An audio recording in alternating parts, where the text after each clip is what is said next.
Sir ఇందాకలా కూటమి కలవడం ఒక ఓటింగ్ బలం దానివల్ల ప్లస్ అయిందని అన్నారు కదండి. సార్ ఒకవేళ కూటమి అంటే టీడీపీ పార్టీ ఇండివిజువల్గా, జనసేన ఇండివిజువల్గా, బీజేపీ ఇండివిజువల్గా పోటీ చేసి ఉంటే యాక్చువల్ వైసీపీ గెలిచేది, అది అందరూ అంటున్నమాట. అవునా అండి సార్? Depends sir. అది అప్పుడు అంటే చాలా ఫ్యాక్టర్స్, ఇది హైపోథెటికల్ క్వశ్చన్ కాబట్టి అది ఫర్ సపోజ్ టీడీపీ ఇండివిజువల్గానే ఈసారి మనం ఎవరితో కలవము, మనం ఇండివిజువల్గా వెళ్దాం, ఈసారి ఎందుకు కొట్టడం చేస్తాం, రాష్ట్రం అన్యాయం అయిపోతుంది, ఏదో వాళ్ళు చెప్పాలనుకుని చెప్తారు కదా, అలాంటి ఫేజ్లో వెళ్ళి, అలాగే జనసేన కూడా 175 నియోజకవర్గాలు మనం ఇండివిజువల్గా పోటీ చేద్దాం, ఇది ఈ క్యాండిడేట్లు నేను ముందుగానే ప్రకటిస్తున్నాను, పలానా రాము గారు ఇక్కడి నుంచి కంటెస్ట్ చేస్తారు, పలానా రవి గారు ఇక్కడి నుంచి కంటెస్ట్ చేస్తారు, లేదా పలానా 50-60 నియోజకవర్గాలే కన్సాలిడేట్ చేద్దాం, మనం మొత్తం వద్దు 50కి 50 కొడదాం అన్న ప్లాన్తో వెళ్తే వేరే రకంగా ఉంటుంది. లేదు 175 పోటీ చేస్తే ఒక రకంగా ఉంటుంది.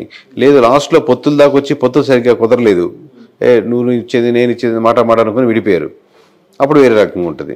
ఇలా నెంబర్ ఆఫ్ ఫ్యాక్టర్స్ బట్టి చెప్పినాం. బట్ పొత్తు లేకపోతే మటుకు చాలా నియోజకవర్గాల్లో టఫ్ ఫైట్ ఇచ్చినది. ఇప్పుడు ఏ సినారియో ఏంటి అనేది ఒక్కొక్క దాంట్లో ఒక్కొక్క అడ్వాంటేజ్ ఉంటుంది. అవునండి సార్.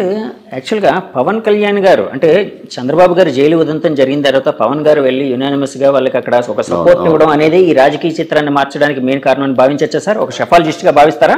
అంటే దాని ముందు జరగాల్సిన నష్టాలు జరుగున్నాయండి. ఇప్పుడు 1% అని ఇంతకుముందు యాడ్ అయ్యాయి. రోడ్లు ఆ రోజుతో బాగుపడలాగా, లేకపోతే ఆ రోజు నుంచి రోడ్లు బాగా లేకుండా లేవు కదా, రోడ్లు తీసుకుంది. లేదా ఎంప్లాయీస్ శాతం ఆల్రెడీ పవన్ కళ్యాణ్ కలిసినా కలవకపోయినా ఎంప్లాయీస్ అనేవాళ్ళు నెగిటివిటీ ఉన్నారు. ఇలా ఆల్రెడీ రెడీగా ఉంది. ఆ రెడీగా ఉన్నది కూటమిలో ఎవరికి వెళ్ళాలి, బీజేపీకి వెళ్ళాలా, టీడీపీకి వెళ్ళాలా, జనసేనకి వెళ్ళాలని ఆ తర్వాత మారింది. లేదు ముగ్గురు కూటమే కాబట్టి ఒక పార్టీకి వెళ్తున్నాయి. అసలు ఎవరి కేకే గారు ఎప్పటి నుంచి ఈ రంగంలోకి వచ్చారు? ఇలానే మీ పర్సనల్ లైఫ్ కోసం, మీ ప్రొఫెషనల్ లైఫ్ కోసం తెలుసుకోవాలని చాలా మందికి ఒక ఉత్సుకత అనేది అయితే ఉందండి ప్రపంచవ్యాప్తంగా. సో ఎక్కడ సార్ మీది, ఎక్కడ ప్రాంతం, ఏంటి, ఎప్పటి నుంచి ఈ ఫీల్డ్లోకి వచ్చారు? మా సొంతూరు నెల్లూరు అండి. ఈ సర్వీస్ రాకముందు నేను 8 సంవత్సరాల వరకు సాఫ్ట్వేర్ ఇంజనీర్గా పనిచేశాను. సో దీంట్లో ప్రధానంగా రావడానికి ఒక కారణం ఏంటంటే ఏదైనా పాజిటివ్ పనులు వీళ్ళతో చేపించేదానికి ఆస్కారం ఉంటుంది ఎమ్మెల్యేలతో.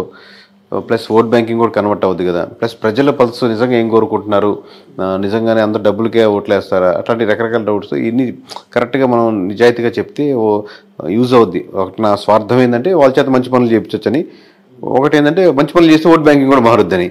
సో సర్వీస్ చేయించుకున్నాం, రిజైన్ చేసి సాఫ్ట్వేర్ నుంచి బయటకు వచ్చి చాలా కష్టాలు అక్కడ మొక్కలు తినే దగ్గర ఉంటుంది. అది ఇదే పెద్ద తేడా కాదు కానీ, సో ఓవరాల్గా అది చేయడం మొదలుపెట్టింది, అది సక్సెస్ అయింది, నిజాయితీగా ఉన్నారు. ఇప్పుడు ఇంకా మీ పర్సనల్ లైఫ్కి వస్తే మా మిస్సెస్ పేరు ధనలక్ష్మి, మేము హైదరాబాద్లోనే ఉంటాం.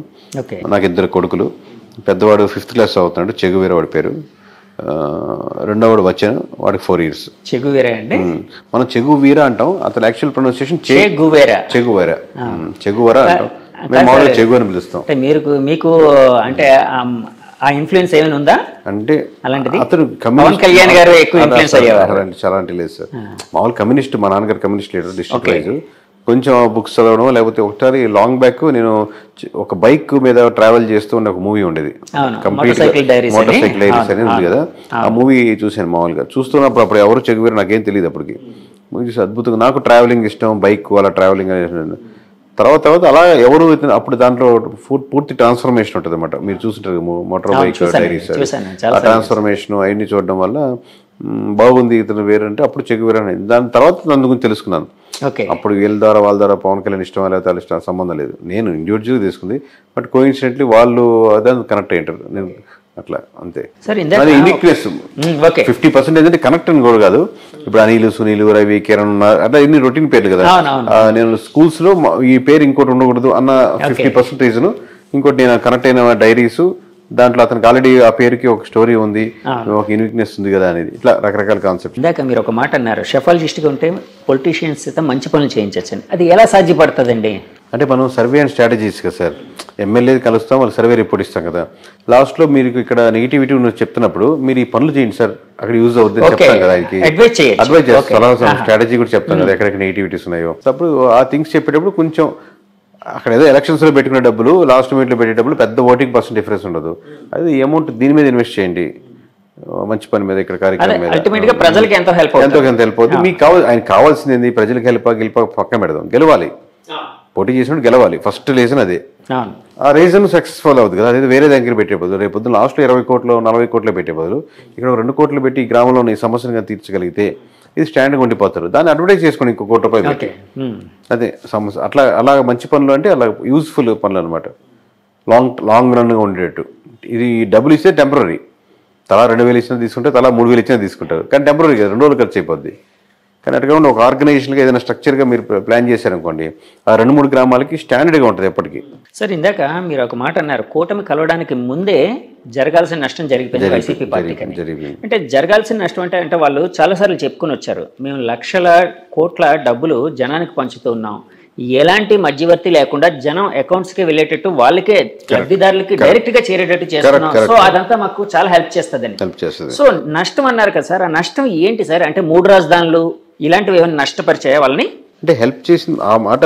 వెల్ఫేర్ స్కీమ్స్ ఖచ్చితంగా పాజిటివ్ ఉంటుంది సార్, దాంట్లో డౌట్ లేదు. కాబట్టి ఎంత పాజిటివ్, ఒక 5% యాడ్ అవుద్ది అనుకోండి, అది ఒక్కటే సరిపోదు కదా గెలుపుకి. మీరు ఆల్రెడీ 25% ఎంత ఓట్ బ్యాంకింగ్ ఉందనుకోండి, ఇంకో 5% 30కి వస్తారు. కానీ మీరు 30 సరిపోదుగా ఇంకో 20% యాడ్ అవ్వాలి. లేదా మీకు లాస్ట్ టైం పడేటువంటి 50%లో ఇంకో 10-15 మంది వెళ్లకుండా ఆగాలి. అప్పుడు కానీ మీరు 30కి రారు. ఇప్పుడు మీరు వెళ్లకుండా ఆగాలంటే రోడ్లు బాగుండాలి. రాజధాని ఇష్యూలో నిజంగా రాజధాని కాకుండా రాజధాని పక్కన పెట్టు, ఇది బాగుంది చూడు అని ఆల్టర్నేటివ్ ఉండాలి. రాజధాని కాన్సెప్టే కాదు, దాన్ని మించిన ఎమోషన్. మీరు ఒక దాంతో సఫర్ అవుతున్నారు, నాకు ప్రమోషన్ కావాలంటే ఖచ్చితంగా ప్రమోషన్ ఇవ్వాలండి, శాలరీ పెంచుతాను, ఓకే అంటే ప్రమోషన్ పక్కన పెట్టి మీకు శాలరీ సాటిస్ఫై అయ్యారు. సో ఆ ఎమోషన్ ని కనెక్ట్ చేయడం ఏదో అంతే, 100%. లేకపోతే ఇన్ని రకాలుగా డ్యామేజ్ అవ్వదు, ఇన్ని లేయర్లు. సో ఏ ఎమోషన్ ఎక్కడ మిస్ అవుతున్న దానికి ఆల్టర్నేటివ్ గా మీరు ఇంకో ఎమోషన్ యాడ్ చేయగలగాలి. ఆ ఎమోషన్ యాడ్ చేయడంలో మిస్ ఫెయిల్ అయింది సార్. అలాగే నేను చాలాసార్లు చాలా మంది దగ్గర, పెద్ద పెద్ద వాళ్ళ దగ్గర ఒక మాట అయితే విన్నాను, అసలు ఈ ఎలక్షన్ అంతా జగన్ వర్సెస్ జగన్ గా జరిగింది. అంటే వాళ్ళు అన్నది ఏంటంటే జగన్ రావాలి, జగన్ పోవాలి, ఈ రెండింటి మీదే బేస్ అయ్యి ఈ ఎలక్షన్ నడిచింది అని. ఇలాంటి స్టేట్మెంట్ ని మీరు అంటే యాక్సెప్ట్ చేస్తారా, ఏకీభవిస్తారా, లేకపోతే డినై చేస్తారా? అంటే పార్షియల్ కరెక్ట్ ఉందండి. పోయినసారి చంద్రబాబు రావాలి, చంద్రబాబు పోవాలి అన్నట్టు జరిగింది అనుకున్నాం అనుకోండి.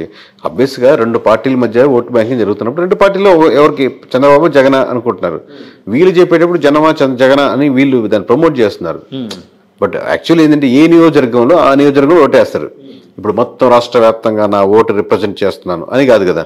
నా నియోజకవర్గంలో ఈ ఎమ్మెల్యేకి వేద్దామా, ఎమ్మెల్యేతో పాటు చంద్రబాబుని కూడా చూసేద్దామా, ఎమ్మెల్యే చెడ్డోడు కానీ తెలుస్తుంది, కానీ చంద్రబాబు మీద నాకు అభిమానం ఉంది వేద్దాంలే, అది వీడు చాలా మంచివాడు ఎమ్మెల్యే, కాకపోతే జగన్ మీద నాకు వ్యతిరేకత ఉంది వీలేవులే. సో ఈ ఫ్యాక్టరీ ఒకటి ఆలోచిస్తాడు. వీడు ఓవరాల్గా జనం అని అనుకోడు, నేను తన ఓటు తమ అంటే వాళ్ళ ఇంట్లో వాళ్ళు ఓటు ఇన్ఫ్లుయెన్స్ చేయగలుగుతాడు. కన్సాలిడేట్గా మనం చెప్తున్నప్పుడు మనం యాజ్ ఏ సర్వే దాంట్ నుంచి వచ్చాం కాబట్టి కన్సాలిడేట్గా ఆ ఓట్ బ్యాంకింగ్ ఎలా వెళ్తుందో అనుకుంటాం. దాంట్లో నెగిటివిటీస్ ఏంది, పాజిటివిటీస్ ఏంది, ఏ ప్రాంతానికి ఆ ప్రాంతానికి తగ్గట్టే. సార్ రాష్ట్ర వ్యాప్తంగా వైసీపీ పతనానికి ముఖ్యమైన కారణాలు ఏమైనా ఒక 2-3 చెప్పాల్సి వస్తే ఏది మెయిన్ కారణంగా చెప్తారు? పతనం అనేది కరెక్ట్ కదా సార్. పతనం అనేది పొలిటికల్ పతనం ఏంటంటే వాళ్ళు 30% ఓట్ బ్యాంకింగ్ ఉంది, వాళ్ళ ఓట్ బ్యాంకింగ్ వాళ్ళకి స్టిల్ ఉంది. మీరు 100 మందిలో 30 మంది అటు నిలబడ్డారు, 70 మంది నిలబడ్డారు ఇటు. మనకి ఇట అల్గారిథమ్స్ లో మనకు ఉన్నటువంటి rules and regulations government of ఇండియాలో ఉన్నట్టు కాబట్టి మెజారిటీ ఓట్ బ్యాంకింగ్ బట్టి సీట్లు రావు కాబట్టి ఓన్లీ నియోజకవర్గాల బారు కాబట్టి మీకు తక్కువ కనపడుతుంది. కానీ 130% మంది అంటే చిన్న నెంబర్ కాదు. ప్రతి కోట్లో 30 లక్షల మంది ఉన్నారు. సో సీట్లు అంటే ఇప్పుడు ఇందా చెప్పినట్టు ఒక్కొక్కటి ఫ్యాక్టర్. ఇందా చెప్పినట్టు రోడ్డు కావచ్చు, అక్కడ స్కూల్స్ కావచ్చు, హాస్పిటల్స్ మంచి డెవలప్మెంట్ లేకపోవడం కావచ్చు, రకరకాల ఫ్యాక్టర్స్. అంటే ఏదో ఒక ఎమోషనల్ కాంటాక్ట్, ఏదో ఒక రీజన్ అయితే అంటే స్టేట్ వైడ్ గా ఏదో కారణం ఉండే అవకాశం ఉంది కదండి. అట్లాంటిది ఏదంటారు? అంటే ఒక షెఫాలజిస్ట్ గా మీరు స్టేట్ వైడ్ గా అదే సార్. ఇప్పుడు మీకు ఇప్పుడు అంటే మీకు వన్ సైడ్ కనపడింది కాబట్టి అలా అనిపిస్తుంది. ఇప్పుడు రాజధాని స్టేట్ వైడ్ జరిగిందంటే రాజధాని మీ కృష్ణా గుంటలో ఉన్నట్టు మీకు శ్రీకాకుళంలో ఉండకపోవచ్చు, రాప్తాడులో ఉండకపోవచ్చు. రాప్తాడు ప్రజలు మనకు అమరావతిలో ఉండే రాప్తాడు సమస్యల మీద వేస్తుంది. అలాగే స్టేట్ వైజ్ ఉన్న డెవలప్మెంట్ మీద కూడా చూసుకుంటూ ఉంటుంది. అలాగే కొంచెం ఎమ్మెల్యే మంచివాడైతే కొంచెం కన్సిడర్ అవుద్ది. లేకపోతే 2-3 సార్లు ఓడిపోయినాడు, ఈసారి గెలవాలని సానుభూతి అవుద్ది. ఓవరాల్ జనరలైజ్గా స్టేట్మెంట్ చెప్పలేము. కూటమి కట్టడం జనరలైజ్గా స్టేట్మెంట్ చెప్పుకోవచ్చు. కూటమి రాష్ట్ర వ్యాప్తంగా అడ్వాంటేజ్ అయింది. అంటే నేను చాలా మంది మా ఛానల్ తరఫున కొంతమంది పబ్లిక్ బైట్స్ తీసుకునేటప్పుడు చాలా మంది ఏమనేవారంటే, అంటే కూటమిని యాక్సెప్ట్ చేసే వాళ్ళందరూ వెల్ఫేర్ అనేది ఉంది కానీ డెవలప్మెంట్ లేదు, సో డెవలప్మెంట్ లేకపోవడమే మాకు చాలా ఇబ్బందికరంగా ఉందని ఎవరు. ఆ డెవలప్మెంట్ లేకపోవడం అనేది రాష్ట్ర వ్యాప్తంగా వైసీపీని ఓడించడానికి కారణమై ఉండొచ్చా సార్? డెవలప్మెంట్ మీరు కొన్ని విషయాలు చేసినప్పటికి కూడా ఆ నియోజకవర్గంలో వాళ్ళు they have to feel this development. నాకు మంచి స్కూల్స్గా మార్చారు. ఈరోజు నా పిల్లవాడిని మధ్య తరగతి నాకు 30,000 వస్తున్నాయి, నేను ప్రైవేట్ స్కూల్ కట్టి 20,000 కట్టి పంపించాల్సిన అవసరం లేదు. ఈరోజు మంచి జగనన్న స్కూల్స్ బాగున్నాయి, నేను దానికే పంపిస్తాను. అందరూ అలా ఊర్లో ఎక్కువ మంది వెళ్తున్నారు అనుకోండి, ఆబ్వియస్గా మీరు వాళ్ళకి అడ్వర్టైజ్ చేసుకోనక్కర్లే. అట్లాగా. సో అదేం ఫ్యాక్టర్ కాదంటారా సార్? అంటే మారుతూ ఉంటుంది అంటారు డెవలప్మెంట్ అనేది నియోజకవర్గం సమస్య ఊరి మీద ఉంటుంది. ఓకే సార్, ఇప్పుడు మీరు 2019లో సర్వే, మీ ఫస్ట్ సర్వే కదండి అది చేసిన వెంటనే చాలా ఇది వచ్చింది. అప్పట్లో మీకు ఏమైనా ఫోన్ కాల్స్ ఏమైనా వచ్చాయా సార్? వచ్చేసరి ప్రస్తుతం ఎప్పుడు వస్తుంటే, ఇప్పుడు ఈ మధ్య 4 రోజులు రావట్లేదు, కానీ మామూలు బెదిరింపు కాల్స్ లేకపోతే ఇలా చేయండి, ఎలా చేస్తారు, ఎలా చెప్తారు అన్నారు.